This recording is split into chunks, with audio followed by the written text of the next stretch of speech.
Halo Sobat Hukum, jumpa lagi masih di channel kita tercinta. Beribadah dan bertakwa kepada Tuhan itu merupakan hak-hak dasar kita guys sebagai manusia, yang itu dijamin oleh Pancasila dan Undang-Undang Dasar tahun 1945. Hal ini diatur dalam beberapa pasal peraturan perundang-undangan kita ya yang berlaku, termasuk Undang-Undang HAM guys. Terus bagaimana seandainya pimpinan atau atasan kita itu menghalang-halangi atau merintangi untuk kita melaksanakan ibadah seperti di bulan puasa saat ini misalnya. Terus ada nggak sih sanksi bagi perusahaan yang melanggar hak-hak karyawan untuk beribadah ini? So kita akan lihat dan kupas di video kali ini.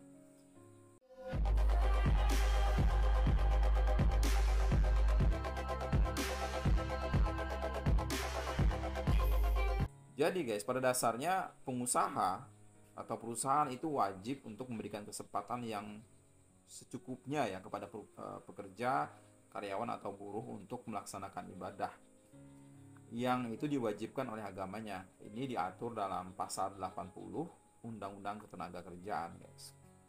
Nah, terus apa sih yang dimaksud dengan kesempatan secukupnya tadi itu yang menjadi amanat dari undang-undang? Maksudnya ini adalah menyediakan tempat misalnya ya untuk melaksanakan ibadah di tempat kerja misalnya kalau misalnya susah keluar. Yang itu sebenarnya memungkinkan pekerja atau buruh bisa melaksanakan ibadahnya secara baik ya di tempat kerjanya, nggak perlu keluar jauh-jauh gitu. Sesuai dengan kondisi dan kemampuan perusahaan. Biasanya kan ada tuh musola atau tempat ibadah yang dikasih ruangan tersendiri di kantor misalnya. Nah, berdasarkan ketentuan ini guys, sudah sepantasnya, sudah selayaknya kemudian pihak perusahaan atau atasan kita dalam kasus ini memberikan izin dan kebebasan ya kepada pekerja untuk melaksanakan ibadahnya sesuai dengan agama dan kepercayaannya masing-masing gitu. Terus berkaitan dengan jam kerja, misalnya ya di bulan puasa saat ini di bulan Ramadan itu walaupun memang tidak diatur secara eksplisit dalam Undang-Undang Ketenagakerjaan, khusus bagi pegawai aparatur sipil atau ASN ya, jam kerja sudah ditentukan di bulan puasa ini di Perpres nomor 21 tahun 2023. Jadi mengacu pada ketentuan pasal 4 Perpres nomor 21 tahun 2023 itu sudah diatur jam kerja aparatur sipil negara itu selama bulan puasa ini guys, selama bulan Ramadan. Tapi bagaimana dengan karyawan swasta ya, walaupun tidak diatur secara eksplisit, tapi pada prinsipnya sama aja. Hak pekerja untuk melaksanakan ibadah itu tetap harus terpenuhi sebagaimana yang diatur dalam pasal 80 Undang-Undang Ketenagakerjaan, guys. Jadi kita lihat prakteknya biasanya yang terjadi itu seperti apa sih. Jadi sebenarnya lumayan banyak juga, nggak sedikit ya perusahaan yang mengeluarkan kebijakan khusus dalam menentukan kerja di bulan puasa ini, di bulan Ramadan, yang ibadah khusus kan.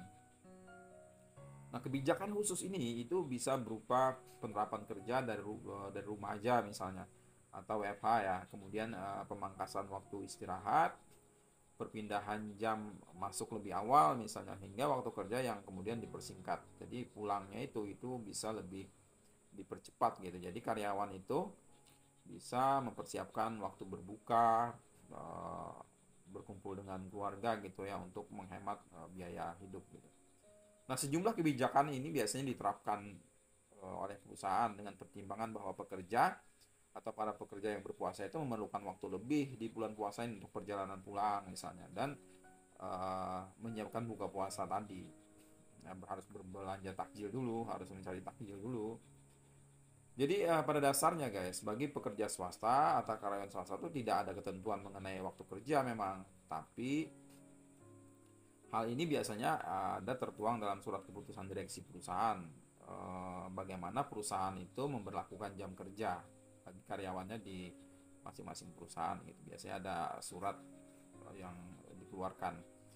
Terus bagaimana dengan sanksi bagi perusahaan yang mungkin ada merintangi atau menghalangi kegiatan keagamaan dan peribadatan dalam ruang ketenagakerjaan ya, misalnya kalian di perusahaan kalian pulang harus jam 6 misalnya mepet-mepet. Nah, ini bagaimana, ada nggak sih sanksinya? Hal ini ada diatur dalam pasal 81 guys, angka 66 Perpu Cipta Kerja yang mengubah pasal 158 ayat 1 Undang-Undang Ketenagakerjaan. Bunyinya itu Barang siapa melanggar ketentuan sebagaimana dimaksud dalam pasal 42 ayat 2, pasal 68, pasal 69 ayat 2, pasal 80, pasal 82, pasal 88 ayat 3 ya A, dan seterusnya, itu dikenai sanksi pidana penjara paling singkat 1 tahun dan paling lama 4 tahun, dan atau bisa kena denda juga, paling sedikit 100 juta dan paling banyak 400 juta. Jadi jelas guys, ada pidananya merintangi atau menghalangi pekerja yang ingin melaksanakan ibadah keagamaan.